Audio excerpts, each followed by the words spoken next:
going to get the water out of the way because we did a forum here last week, and in the middle of it, someone who got energized knocked it over. So we'll try to avoid that.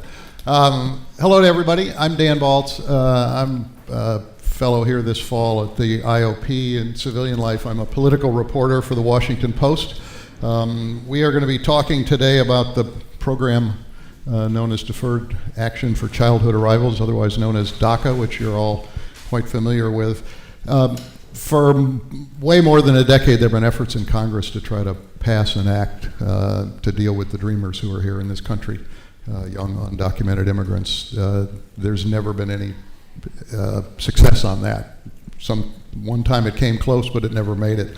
So in the summer of 2012, President Obama moved to, through executive action, to put in place the DACA. That is a temporary solution, but it provided relief and encouragement to everybody who was somewhat in limbo. The debate has been going on ever since about what to do more permanently, but in the last couple of weeks, as you know, it's become a front and center issue. On September 5th, the Attorney General announced that the Trump administration would phase out the program, but said they would wait for 6 months in order to give Congress an opportunity to come up with a more permanent solution.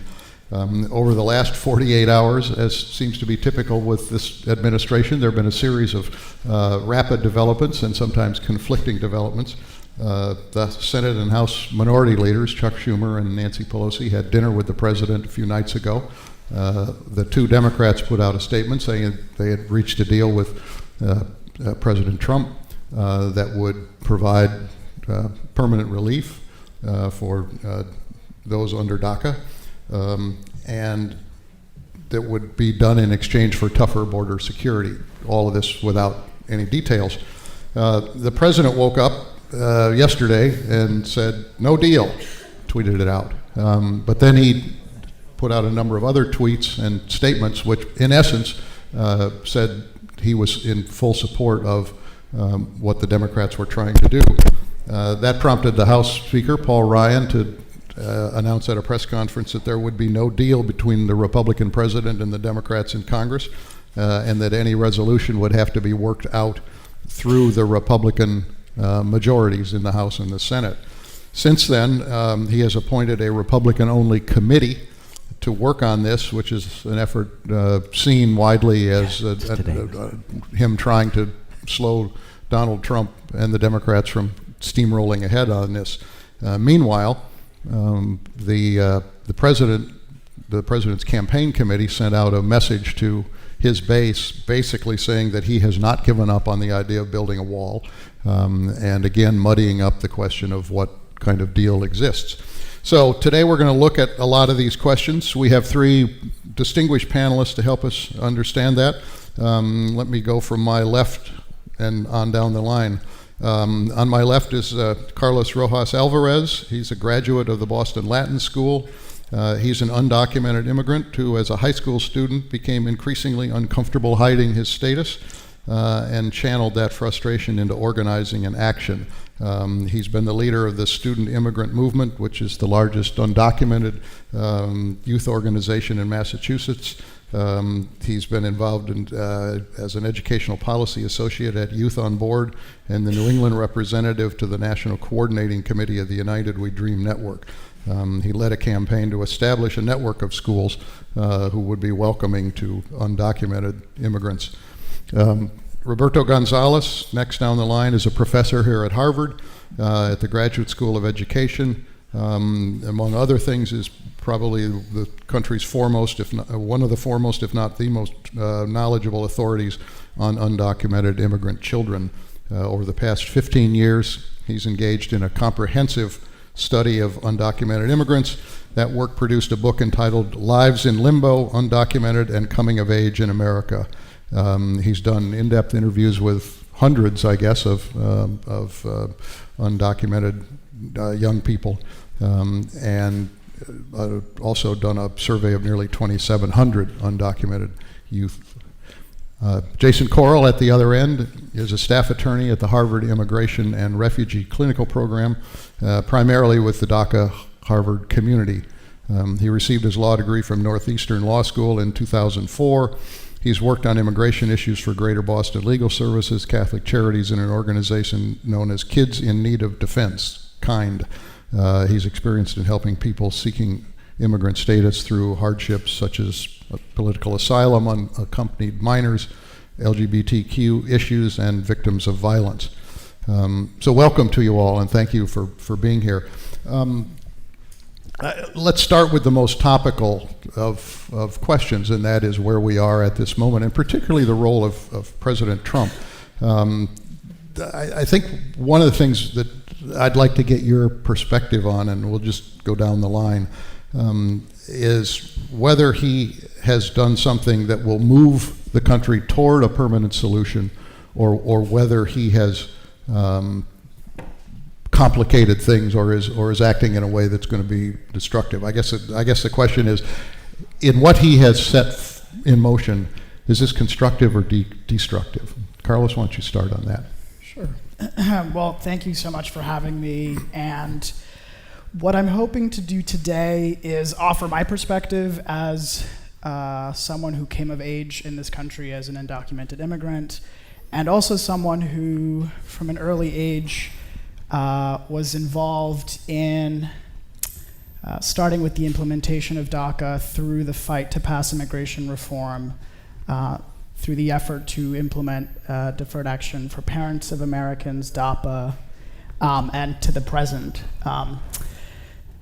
So to your question about Trump and his role, the role that he's currently playing, I mean, I think it's his tweets are demonstrative of the role that he is playing in this, which is an incredibly destructive, confusing, muddled role.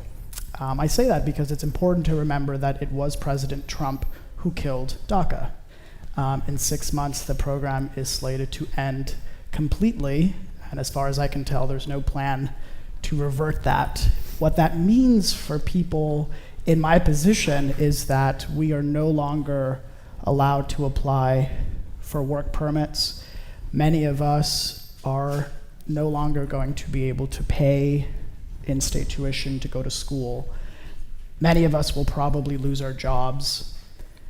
Many of us have been able to raise families, pay mortgages using our work permits, and all of that is now in jeopardy.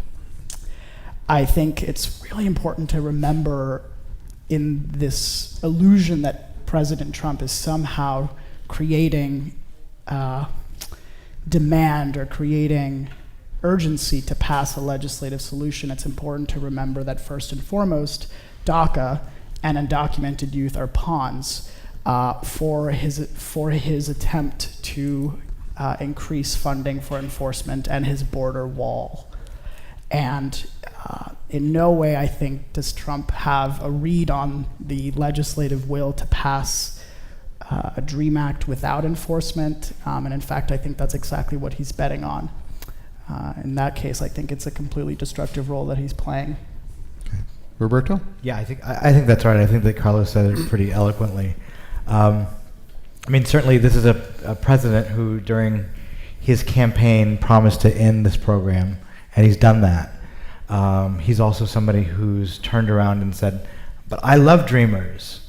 So we're not sure what we'll get, but certainly under the Trump administration, young people, their families, and their communities across the country are experiencing ratcheted up levels of fear and anxiety. He is sowing that kind of fear, confusion, and anxiety. I think that looking forward, he provides a very, very small window, and things have to happen really quick. And during this time, we've got the budget, we've got debt ceiling, we've got his wall to contend with. This is just a really quick time, and with a Republican-controlled Congress that's proven that it can't move forward its own bills. So the politics of this look really, really tough. Jason?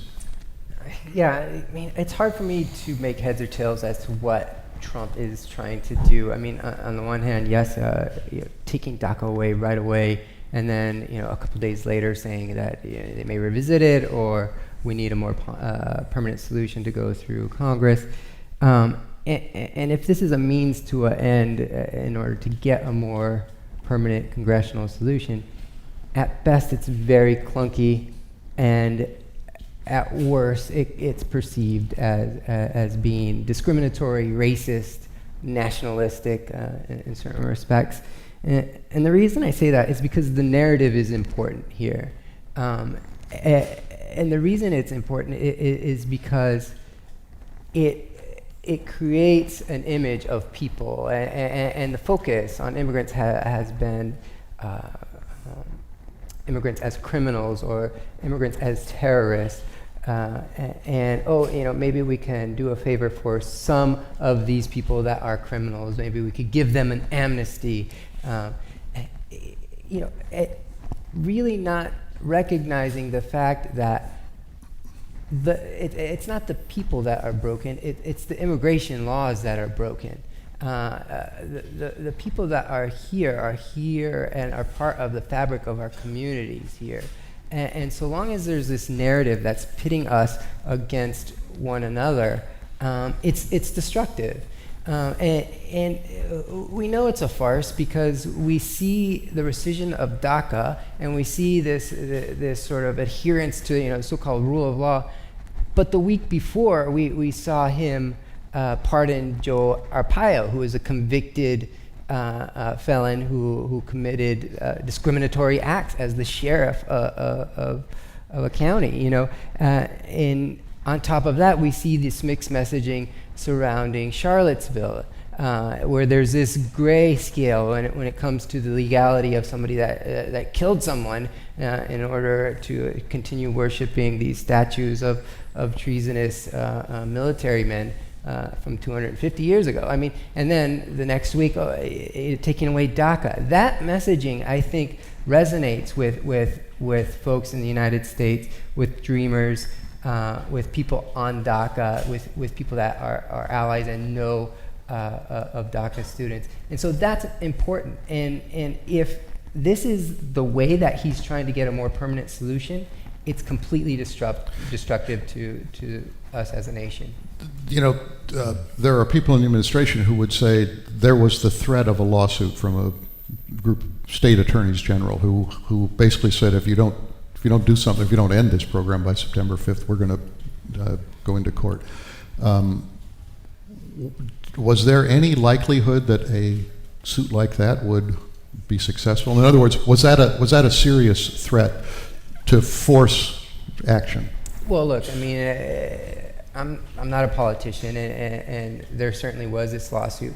There was a couple of options. He could have let the lawsuit go through and said, the court said this is the law, I'm sorry, and wipes his hands clean of it. But he proactively took action in order to avoid this.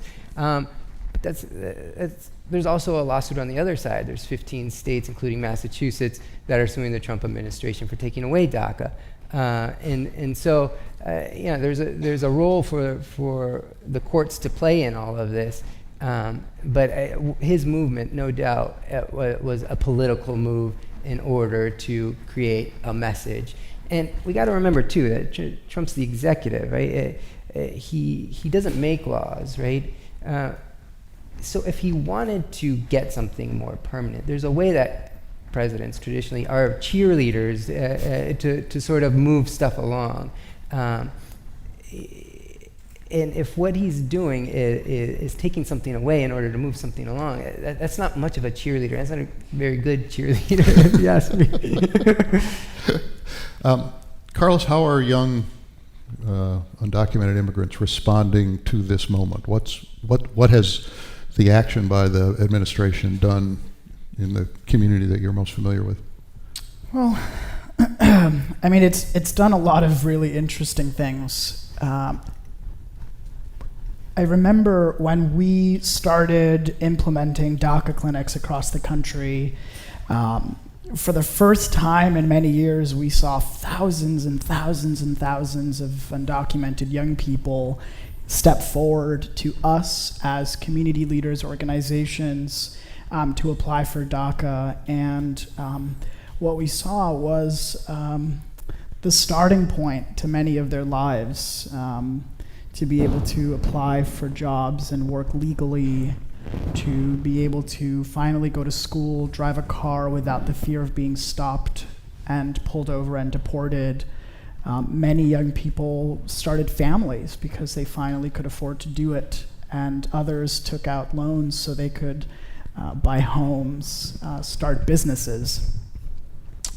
What I saw in the days leading up to the announcement on DACA was, I think, actually quite beautiful. What I saw was hundreds of thousands of dreamers realizing that everything that they had been able to accomplish was at stake.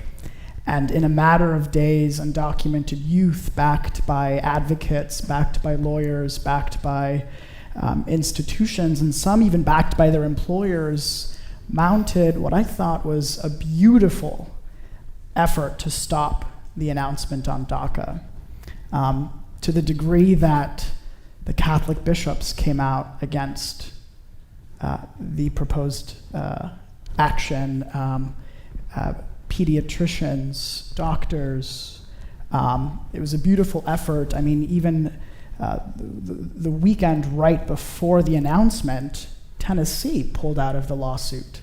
And so the lawsuit went from 10 to 9 states. That was in large part because Tennessee undocumented youth made so much noise in their state that they got their attorney general in Tennessee to pull out. And unfortunately, the announcement went through. And so I think that people are incredibly split, and I can dive a little bit more into where undocumented youth are politically. You know, what do we see as a viable path forward? What don't we see as viable paths forward? But I think right now, my community is in crisis. And people are both terrified about what's going to happen in their lives in the next few months and couple of years. Some of us are extremely energized to win a permanent solution. And some of us, frankly, are extremely conflicted by what a fight for a permanent solution for some of us could mean for the rest of this community. Roberto, can we step us back just a bit, and from the research you've done, give us a broader portrait of the dreamers and what you've learned about them through the work you've done. Yeah, so I've been working on this issue for the better part of the last 15 years. But I've been involved in this issue for about 25. When I graduated from college in the early 1990s, I moved to Chicago, and I lived in an immigrant community, largely Mexican and Polish. And there I started seeing many of our neighborhood kids. I lived and worked as a youth worker, and I ran a large community center. And started to see many of our young people as they were growing up. They had grown up alongside of American-born friends and peers, but at a really critical time in their lives, around 14, 15, 16 years old, as their friends were getting driver's licenses, taking after-school jobs, thinking about college, getting financial aid for college. As their friends were making these unrestricted entries into late adolescence and early adulthood, they were stymied by their status. This has been this is largely the situation prior to DACA. There are about 2.5 million of these young people in this country. It's a very diverse group in terms of country of origin, in terms of educational attainment. The reality is, though, this group is largely Mexican. It's about 75% Mexican and largely Latin American origin. What I think that is interesting about this group is that this is a group that's positioned oftentimes uncomfortably between their American-born friends and peers and their immigrant and oftentimes undocumented parents. Our laws allow them to go to school, and as such, they have the opportunities to grow up alongside of American-born peers. They have the opportunities to move through a school system, to internalize notions of meritocracy, of teachers messaging that if you work hard enough, that if you dream boldly enough, that there's something for you. But again, as I mentioned earlier, this transition, coming of age in this country, entails a dramatic shift. And the shift happens in a way that it's not only kind of hurts them economically, but it also has profound psychological consequences. This is a group, though, as Carlos, I think, really powerfully underscored, that's not without agency. And certainly over the last 5 to 7 years, we've seen a very impressive push by undocumented young people.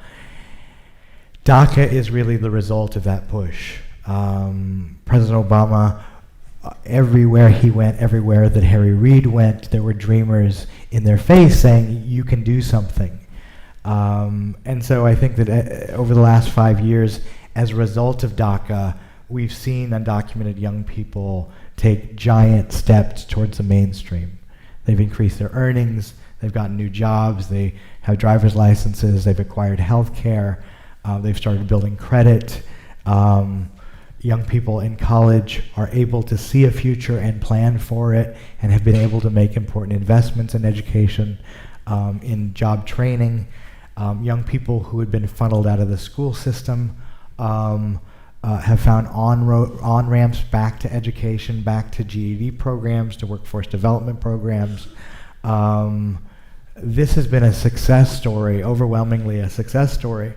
And as a result of DACA, many young people now feel less afraid of being deported, feel less afraid of law enforcement. Their mental outlooks have improved dramatically.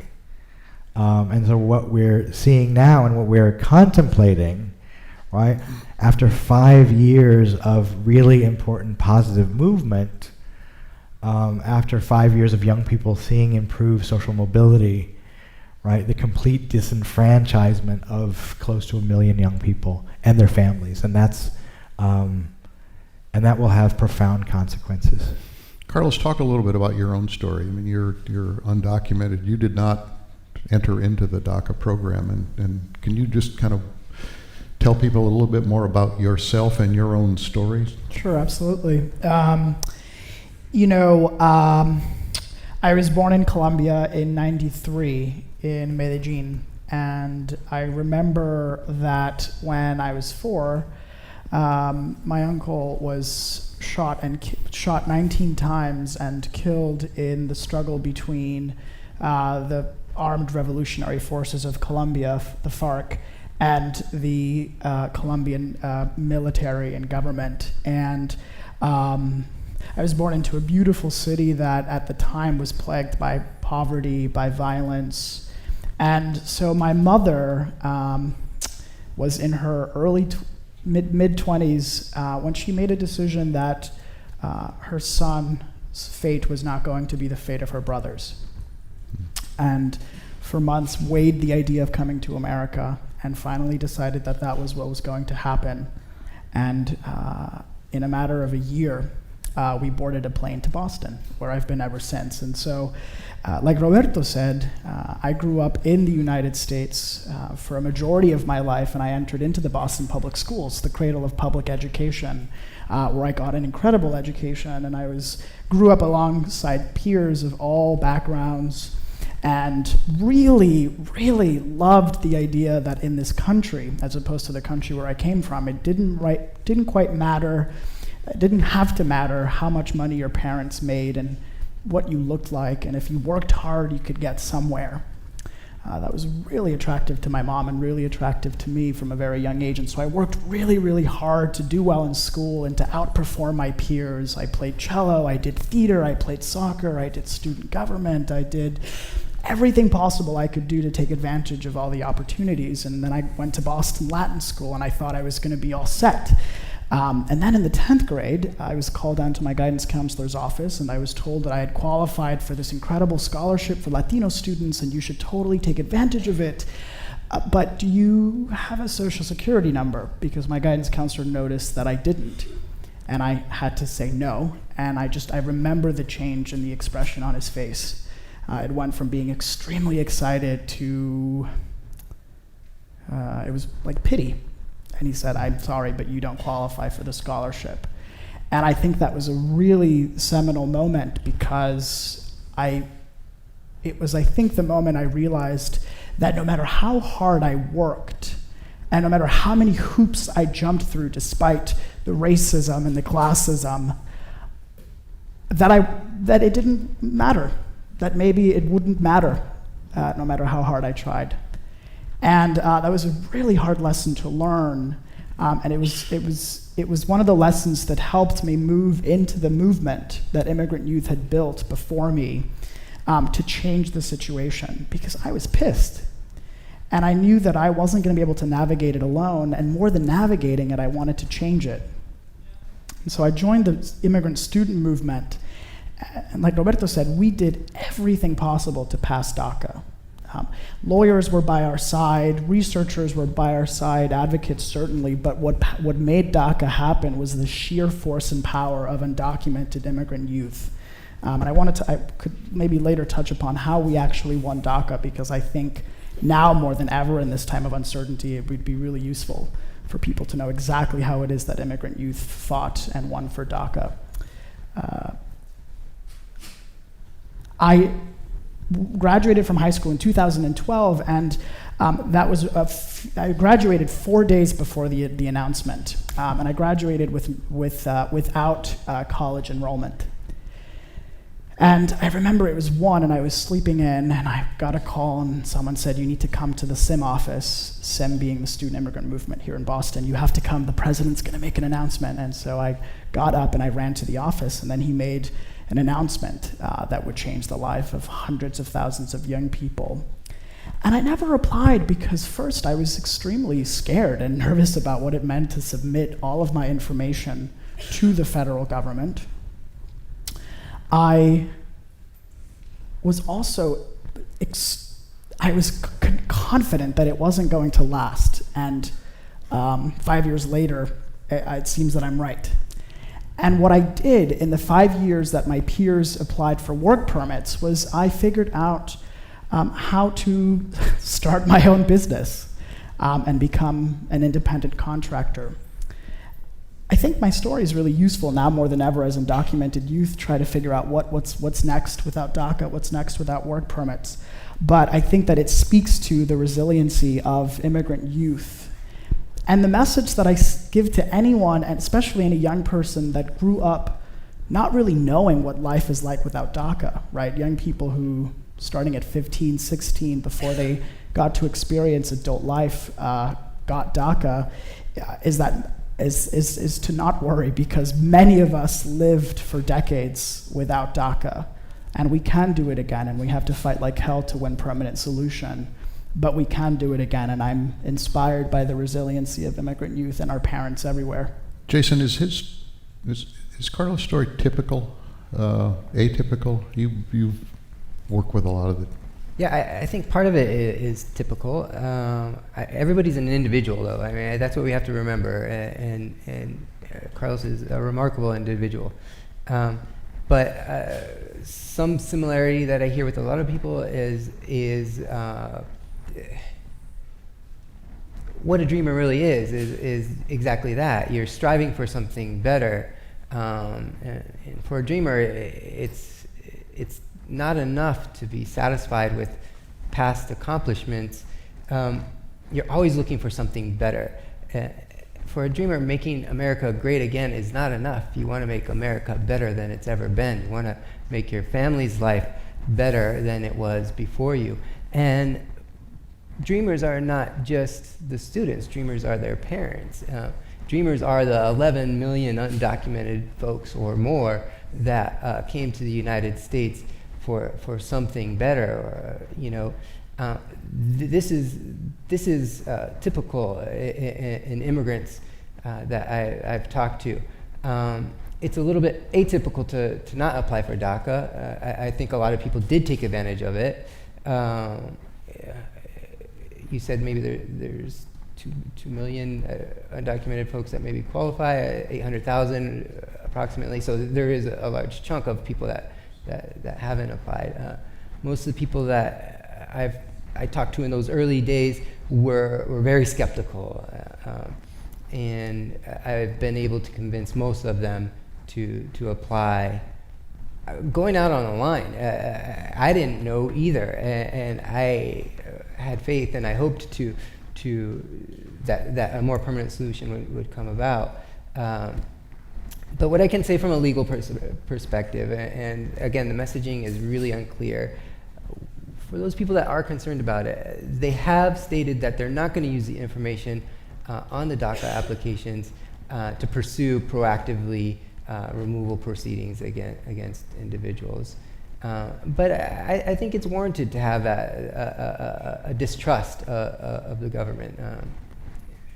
So I guess my answer is yes and no. It's a very individual story, and all of it. You could imagine the amount of stress and the amount of decision making that young people are forced to make at pivotal points in their lives, 16, 17, 18, graduating from high school, thinking about college, and having to worry about their parents and their careers. All of these things wrapped up in one moment of time is exhausting, and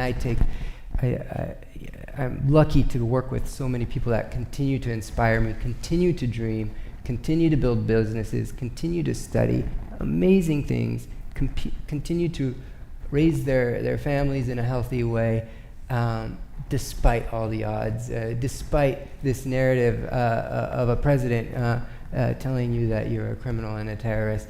People refuse to give in to that because the whole reason they came here was to do something else, to do something better, and they're doing it. They're going to do it, and we really need to think of it as a nation. If this is the path we're going to take, we're going to lose these dreamers, and they're not going to go away. They're going to continue dreaming, and they'll dream for somebody else, and they'll take everything that they were able to accomplish with them. So really, we have to think as a nation where we stand if we are to lose some of our best and brightest. So. Roberto, you want to weigh in, but as you do that, can you also offer a sense of kind of, okay, if somebody's in this situation now with this threat of this program ending, where's the best place to get advice? What's the best place how do you avoid navigating it alone, and what do you do? I mean, Carlos has talked a little bit about what's going on, but I'd like to hear from you as well. Yeah, so I just wanted to add that I think that in many ways Carlos is extraordinary. His list of accomplishments, who he is, his very, very powerful presence is unmistakable. And certainly I think that over the years, we've come to know many talented undocumented young people, many young people who are class presidents, valedictorians, model citizens within their communities who've done really well. And that's been a really important narrative. I think that we also must understand that because of where families are around issues of immigration status and poverty, and because of exclusions to the formal workforce, federal financial aid, that many undocumented young people, the vast majority, right, live much more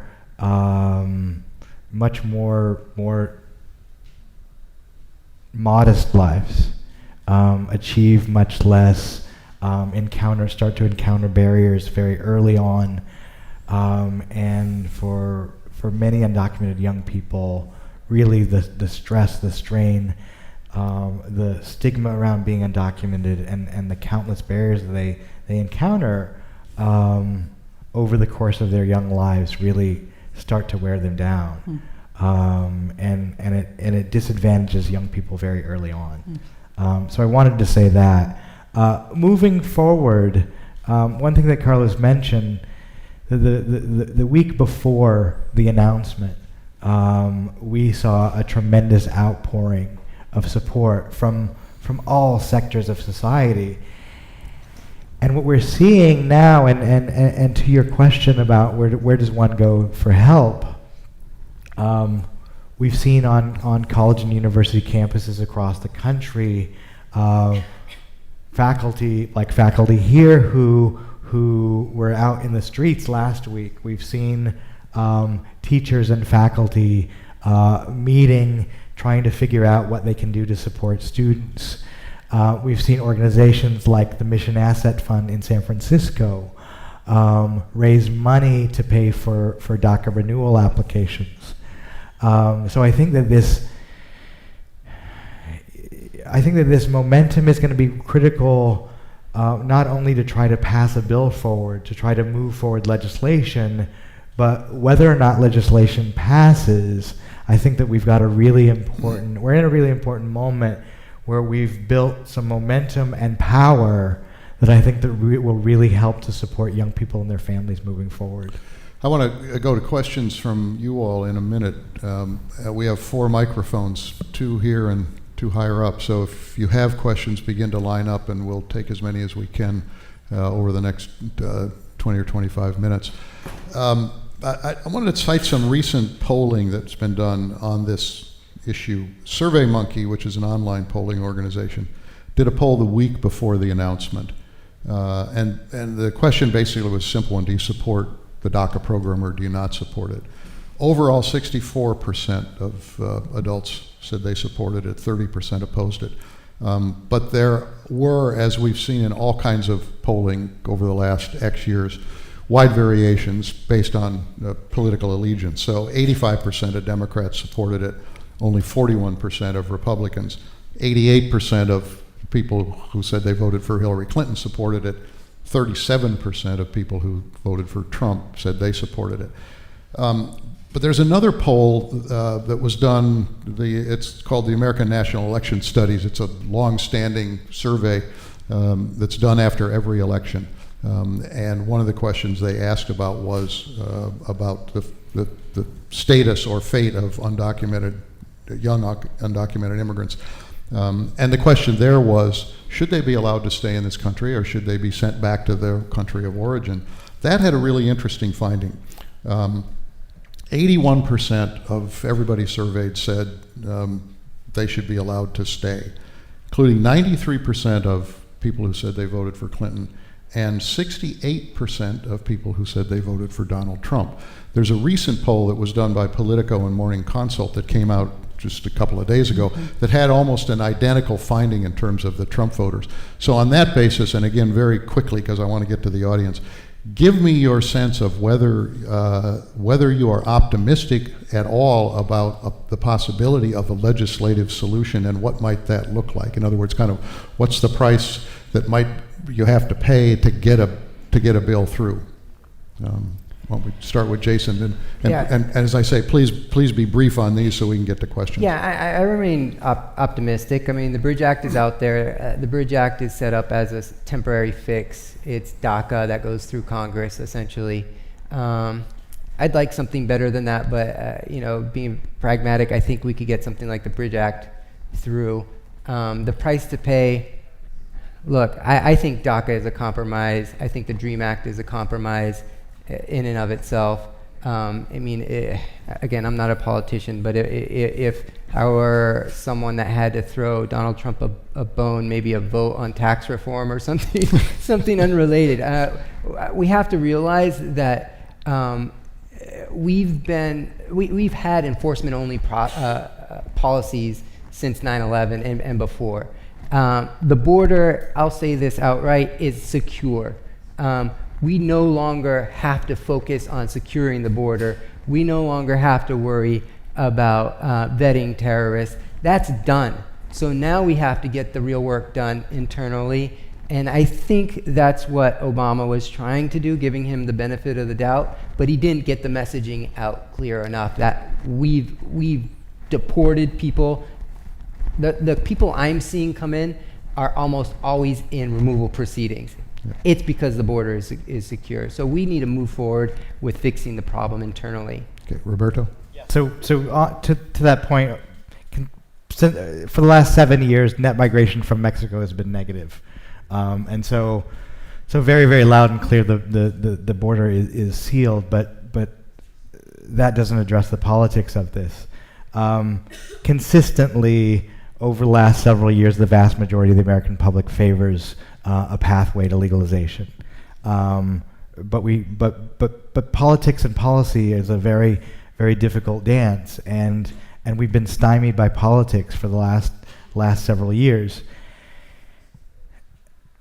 The DREAM Act, and I think that there are noted difficulties with a bill that will only address a segment, has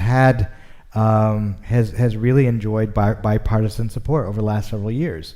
The DREAM Act was introduced 16 years ago. We haven't been able to push it through. The situation today is different, though. That instead of talking about whether or not to push a standalone bill versus something that has is more comprehensive in nature, look, we're talking about the loss of status, the loss of at least partial status of some 800,000 young people, and the situation looks different. It's much more dire right now. And so I think that undoubtedly, I have worries about the timeline, but I think undoubtedly this really changes the tenor of things. Carlos?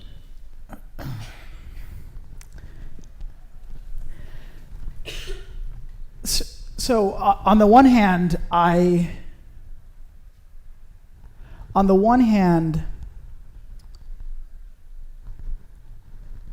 have very little hope that a permanent legislative solution will be found anytime soon. And I say that because you have to remember that immigrants and immigrant advocates have been pushing for a permanent legislative solution and a permanent pathway to citizenship for undocumented immigrants for decades. And the most that we have been able to win in the past 26 years, and that's not to mention the amount of border and interior enforcement that has been increased, was a administrative, prosecutorial, discretionary move by a Democratic president to provide a very small percentage of undocumented immigrants a temporary work permit and a temporary protection from deportation. What we're up against is a Republican president who has built his base off of anti-immigrant rhetoric and sentiment, and a Republican-controlled Congress that has no intention of coming up with a legislative solution without terrorizing and without killing and without throwing a large percentage of undocumented immigrants under the bus. The reality is that Republicans have no intention of giving undocumented immigrants like me a pathway to citizenship without increased militarization of the border and increased interior enforcement. And what that means for border towns and border immigrant communities, like the communities we know exist in Texas, New Mexico, Arizona, is more immigrant death. There's some of us who understandably feel like that's a compromise we could make. There are desperate enough young people who want to stay in this country, many who have not known lives in this country without DACA, that would be willing to make that compromise. But I think that the majority of undocumented immigrant youth advocates and organizers, from United We Dream to the Cosecha movement down to the local affiliate organizations, we've made it very clear that undocumented immigrant youth dreamers are not willing anymore to throw our parents, future immigrants, and immigrants that live at the border under the bus for what might not even become a pathway to citizenship and might simply end up like a legislative DACA. That is not a compromise we're willing to make. And so I think the lesson we have to learn in this moment is that DACA was won when immigrant youth confronted and challenged both political parties. And I don't think enough people know it. And just for a couple of minutes, I think it's an incredibly important story for people to know. That when undocumented youth decided to fight for DACA, it was because we had pushed for years to win the DREAM Act. And because of 5 votes in Congress in 2010, the DREAM Act was defeated. What happened after that is President Obama and the Democratic establishment came out publicly to assure American citizens that they were not deporting innocent, undocumented youth, that Dreamers were not being deported, and that the administration was only going after criminals. This was the public narrative that the Democratic establishment had built in order to win re-election.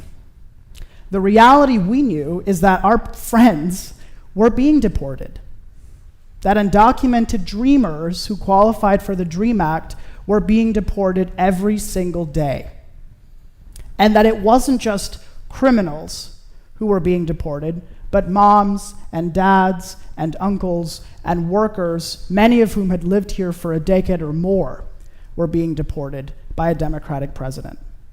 So what we did in the subsequent 2 years is we exposed the hypocrisy of the establishment. We contrasted the public narrative that we're not deporting these people and uplifted the fact that we were. And so we fought deportation cases publicly. We rallied and demonstrated to stop the deportations of immigrant youth. And when the president was making his campaign stops for re-election, we were there to remind him that he was deporting us.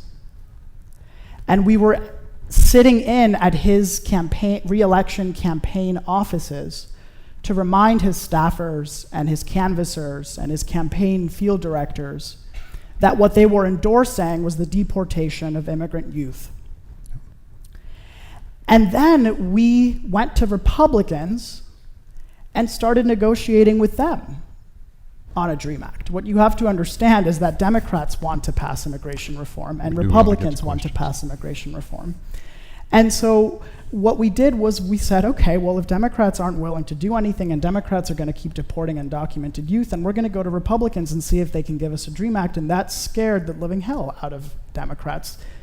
And so what happened that June, right before the election, was the biggest immigration victory we have seen in 26 years because of political and organizing maneuver by immigrant youth.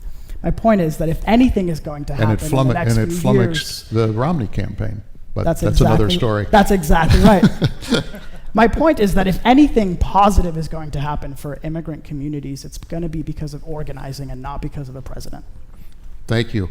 We'll now go to questions, and we want questions, not long statements if possible. Identify who you are. If you're here at the college, let us know what year you are. Pose a question to any of the panelists. We'll start here, and we'll just go around the horn. So you're first. Awesome. Thank you, everyone, for speaking to us. My name is Daishi. I am a third year at the college. I'm also a fellow organizer with Act on a Dream. We're a student organization at Harvard colleges that fight for immigrant rights. Everyone is correct. Really, I agree that, DACA was exclusive. DACA did not protect our parents, did not protect our friends who did not qualify for DACA. It did not protect immigrants who were criminalized. So this is a question for Carlos. As fellow organizers and as Dreamer youth, how do we create a narrative that is a lot more inclusive so what we get encompasses everyone? Thanks. Well, first of all, thank you for organizing on campus, and thank you for pushing Harvard to where it is today. I worked in the student immigrant movement when we partnered with Act on a Dream to support them in making Harvard an undocumented friendly campus, and I think that you've done a really great job, so thank you for that. I joked about when the announcement had been made and the media was flooding us with calls for undocumented youth and dreamers to give their testimony and give their opinion, I joked that I was done with undocumented youth showing up to media appearances alone. And I joked that we should be handcuffed to our parents. And the reason why I say that is because what I wanted to make sure happened in the wake of the Daca rescission was that the American public understood that we would be nothing without our parents. And the unfortunate thing is, and some of you might have done this in the wake of the Daca announcement, and many of your friends might have done this, is what we heard from the liberal progressive establishment was rhetoric that was along the lines of, well, why would we punish them for the sins of their father? Or they came here through no fault of their own. Or they were young children, they didn't know any better. And while that might be a useful rhetoric to use to protect us, what that does is it criminalizes our parents. It is a dog whistle that tells the hounds to sick my mother. And what that's going to do is it's going to lock us into a perpetual cycle where only a small fraction of immigrant youth are protected while border enforcement and interior enforcement get racked it up.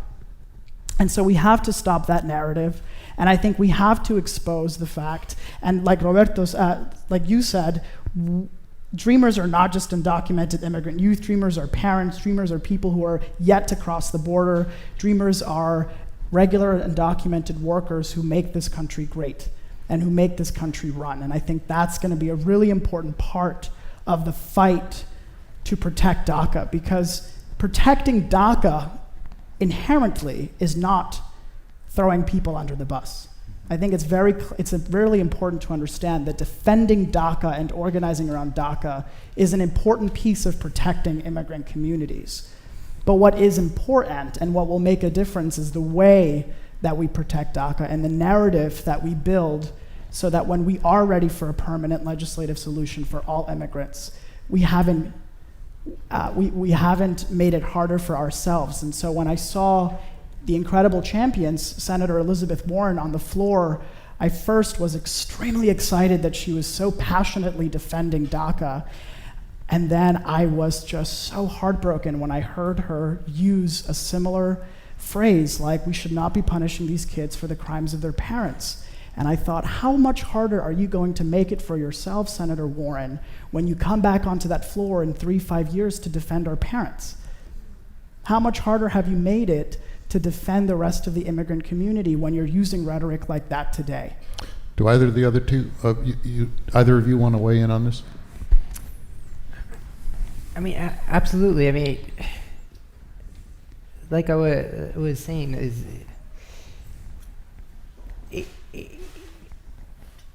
the law is broken, and when the law no longer serves the national interest, you change the law. You don't enforce it. And so I think to that point of the narrative that sort of perpetuates this narrative as immigrants, as criminals, for bringing their children when they didn't want to come, assuming that the children didn't want to come. No, I mean, that's wrong. What's wrong here, what's criminal here is the actual law. It doesn't work. It doesn't serve our purposes any further. And then to rely on the rule of law in order to justify this sort of heart-wrenching separation of families and putting people in harm's way is criminal. That's the criminal aspect of all of this.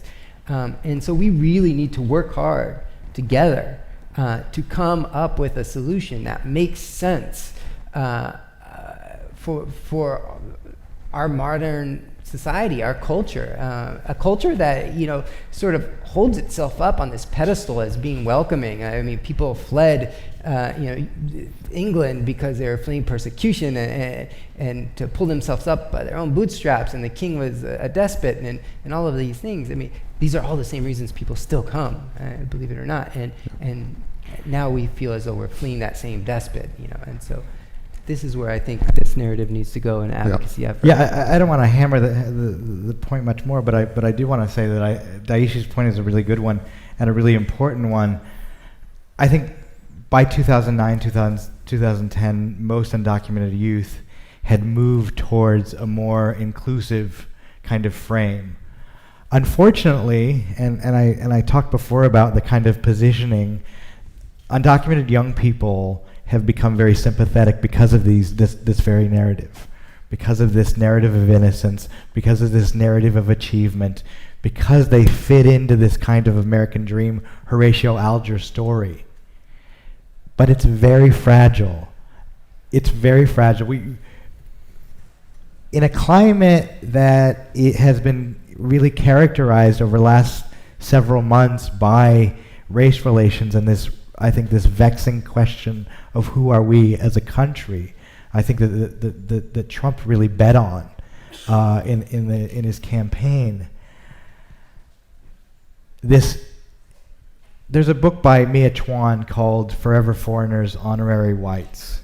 And in some sense, the dreamer, right, this caricature of the dreamer, is this honorary citizen. But that trope is really fragile.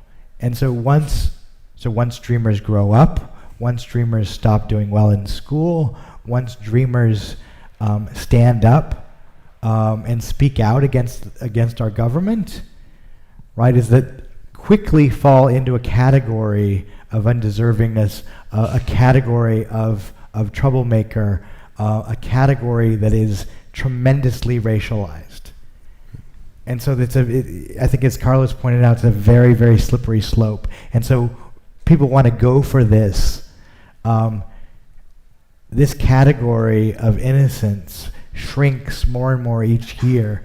And we become, and as you said, it becomes more and more increasingly difficult to try to win something bigger. Very good. Yes, sir.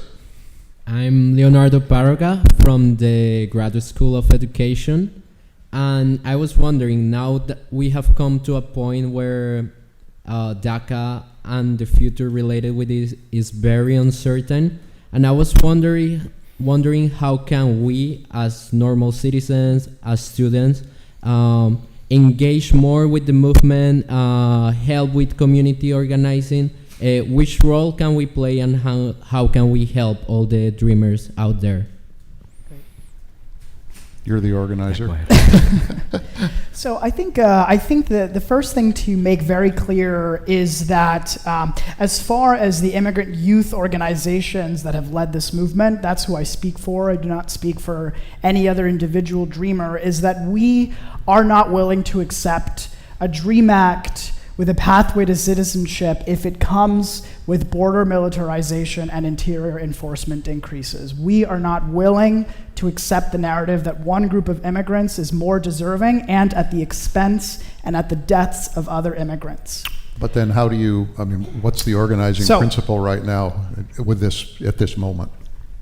Why I say that is because I think it's going to be extremely important for everyone in this room and for our communities to make that very clear to the members of Congress who right now are deliberating behind closed doors. And I think what I fear is that Democrats and Republicans are making behind closed doors deals about, if we pass the DREAM Act, then down the line you have to accept enforcement. So I think members of Congress have to understand that this is the stance of immigrant youth who have fought this fight for over a decade. But the second most important thing, acknowledging the unlikelihood that something good and permanent is going to come out of Congress, at least anytime soon, is we have to focus on what we can do at the state and local level to protect immigrants. Right now, institutions, cities have the ability to label themselves, to declare themselves sanctuary schools and sanctuary cities, not just to pay lip service to undocumented immigrants, but to actually take bold and concrete steps to protect immigrants from deportation. Our mayor in Boston recently came out with a beautiful statement of a sanctuary city, and what we want to make sure we do is hold them accountable for that. If immigrants are at risk of deportation when they shouldn't be, can they take refuge at City Hall like he promised? The same thing can be said of institutions like Harvard, where so many undocumented youth have made a difference. Focusing locally is going to be really important, and also legislatively. Massachusetts still doesn't have the Save Communities Act, We still have not decided as a state that it's not a good idea to have police officers act as immigration enforcers. Let's make sure that our governor and our legislature understands that passing legislation like the Safe Communities Act, passing legislation like in-state tuition and state financial aid, which we still don't have, and Texas and states like Texas do, and legislation like driver's licenses for undocumented immigrants get passed. It's the least that states can do to protect undocumented immigrants today. We're supposed to be closing up at this point, but I want to at least get around to all 4 microphones, so we'll take 2 more questions. In the balcony? Sure. Hi, my name is Weimer. I'm a second-year student at the college.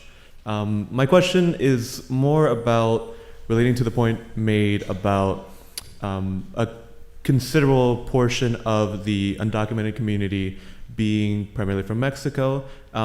This question is to all of you, but I would say more specifically to Professor Gonzalez.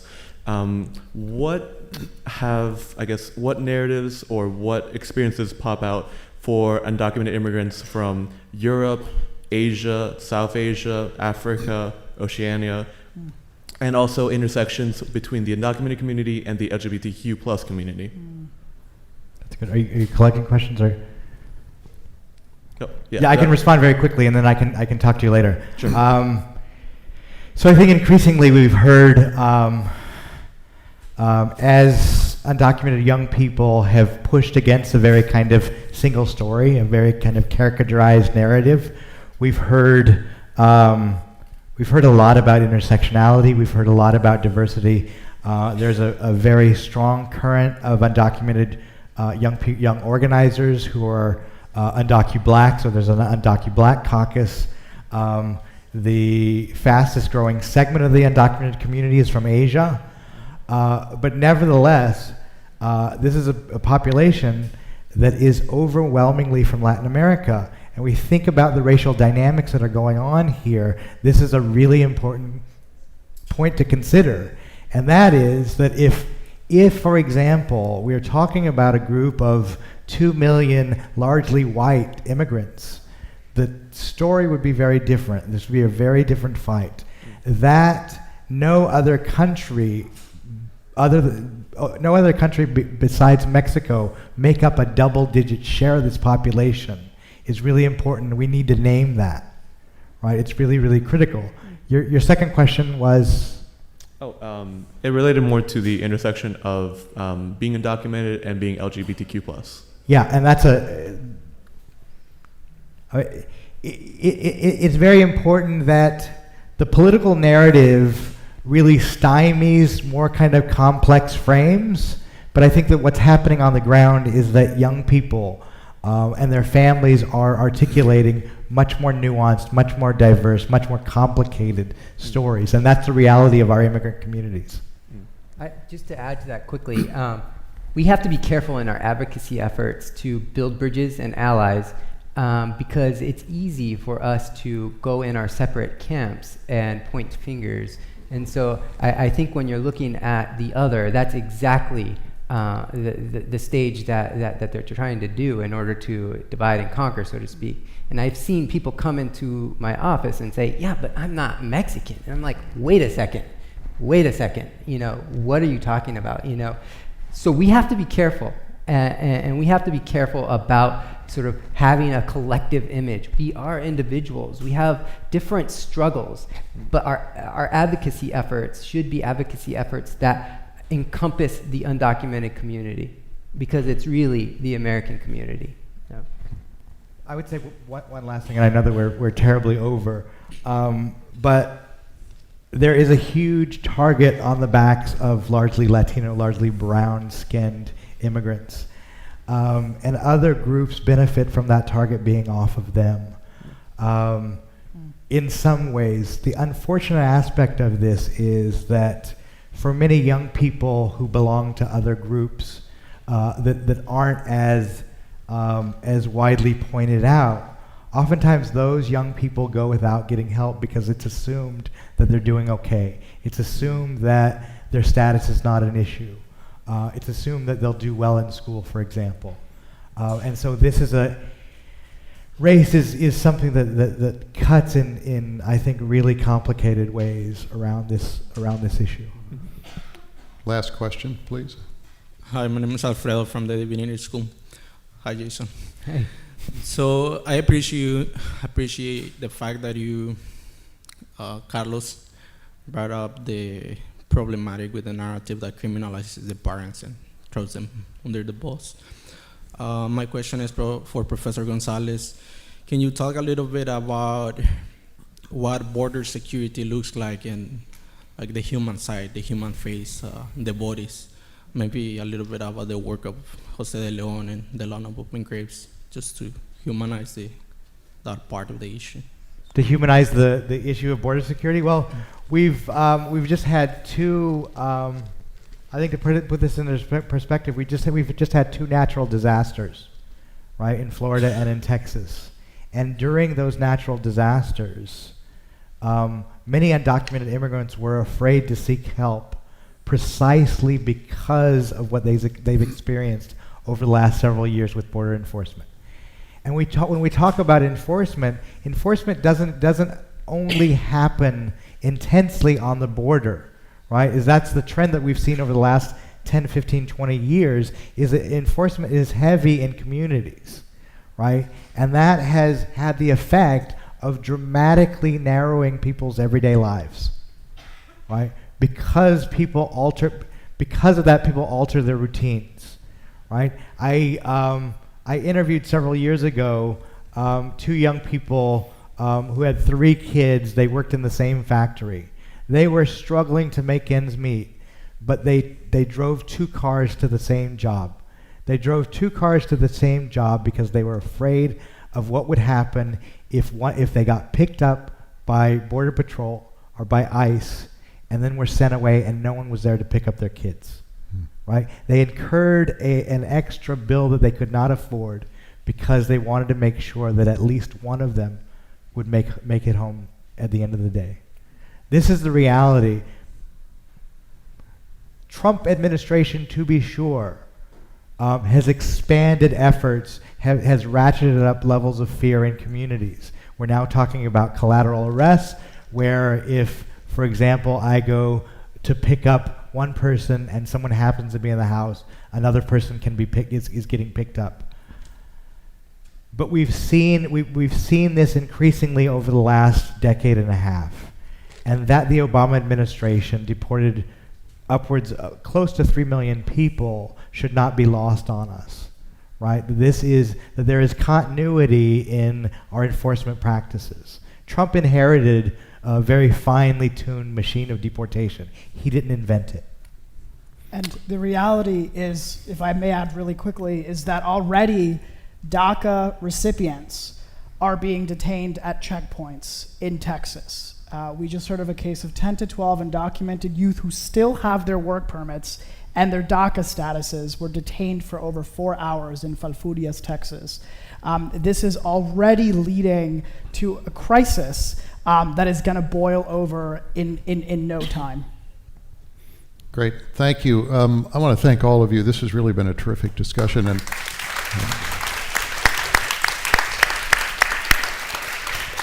I think what we've learned here today is not only is this a moment of crisis for the DACA community and in a sense a test for the country about what they do, but that almost regardless of how this particular chapter ends up, this issue is going to be with us for a long time. I mean, that there is a much larger issue to deal with that the country has not been able to resolve for a long, long time. So again, thank you all. Thank you all for being here. I very much appreciate it. This was really enjoyable. Thanks.